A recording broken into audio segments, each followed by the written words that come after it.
Okay, let's kick off this explainer by asking you to imagine something pretty wild for a second. What if the physical distance between you and your biggest dreams, or, even between you and the people you love the most? What if it was all just an illusion? Literally, what if that distance was actually created and completely controlled by your own consciousness? Well, welcome to our deep dive into the metaphysics of space. Today, we're exploring the super fascinating philosophical framework laid out by Feng, and we're going to completely deconstruct how you perceive the world around you. Now, to keep us on track through all these mind-bending concepts, we're going to follow a pretty simple roadmap.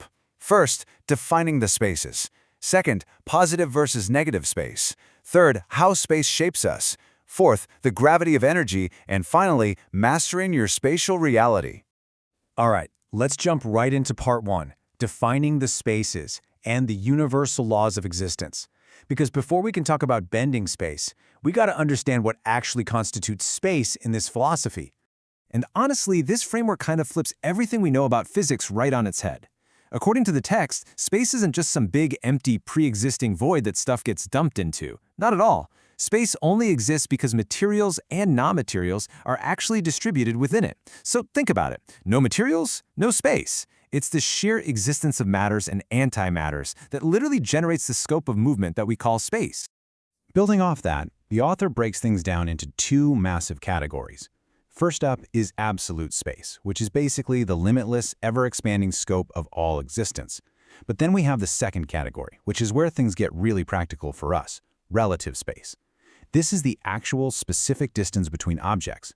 And as the text points out, relative space is everywhere. It governs everything, from the insane distances between galaxies all the way down to the tiny microscopic gaps between atoms. Moving right along to Section 2, positive versus negative space, comparing the material and the spiritual. This is where the core duality of the whole philosophy really comes into play. So, on one side, we have positive space. This is where physical materials and our actual physical flesh bodies exist. The text notes that this space is relatively stable, though it can, swell or twist based on mass and energy. But contrast that entirely with negative space. This is the realm of non-materials, or what the author calls spiritual bodies. Unlike our physical world, negative space can change abruptly. It's capable of limitless transformations in an absolute instant.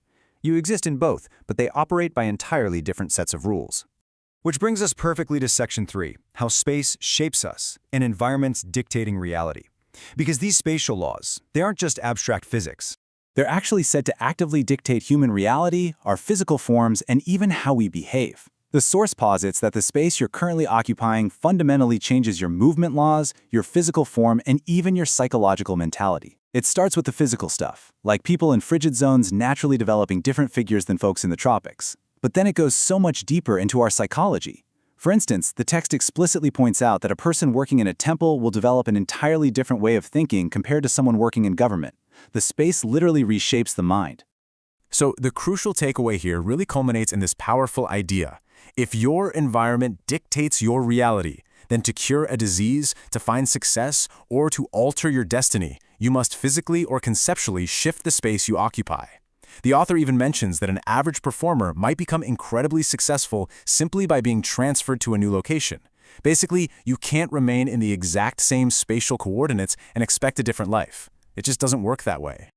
All right, let's jump into Section 4, the gravity of energy and how mass and energy distort reality.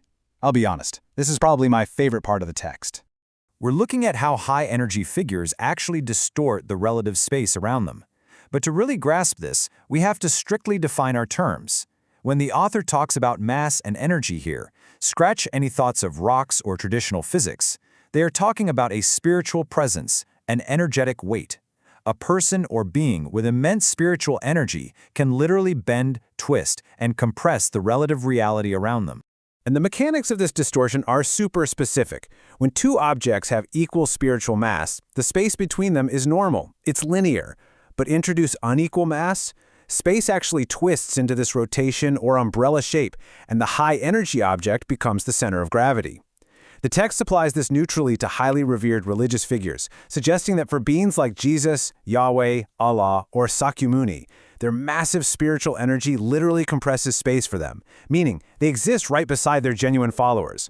Yet, From the perspective of the lower energy followers, the distance to those figures feels vastly expanded. But hey, this isn't just for deities. It applies to everyday human connections too. The author uses this classic proverb to beautifully bridge the gap between abstract physics and human emotion. For a low-energy person, the sheer emotional weight and affection for a dear friend can compress thousands of kilometers into what the text calls a wall-like distance. And come on, you've absolutely felt this, right? When someone you love feels incredibly close to your heart, regardless of the physical miles separating you, that's your consciousness literally compressing space. Conversely, though, and this is a bit melancholic, a person with massive spiritual energy experiences the exact opposite spatial distortion. Because their massive energy expands the relative space between them and lower energy individuals, they feel this profound sense of isolation.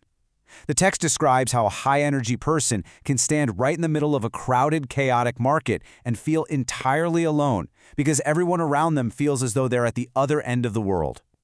Which brings us to our fifth and final section, mastering your spatial reality and taking control of the mind.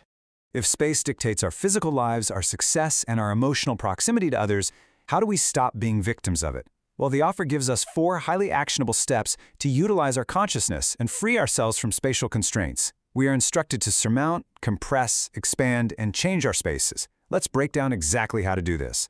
First up is surmounting.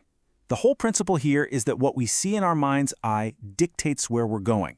To surmount, you have to project your telegnosis, which is basically just your consciousness way beyond your current physical existence.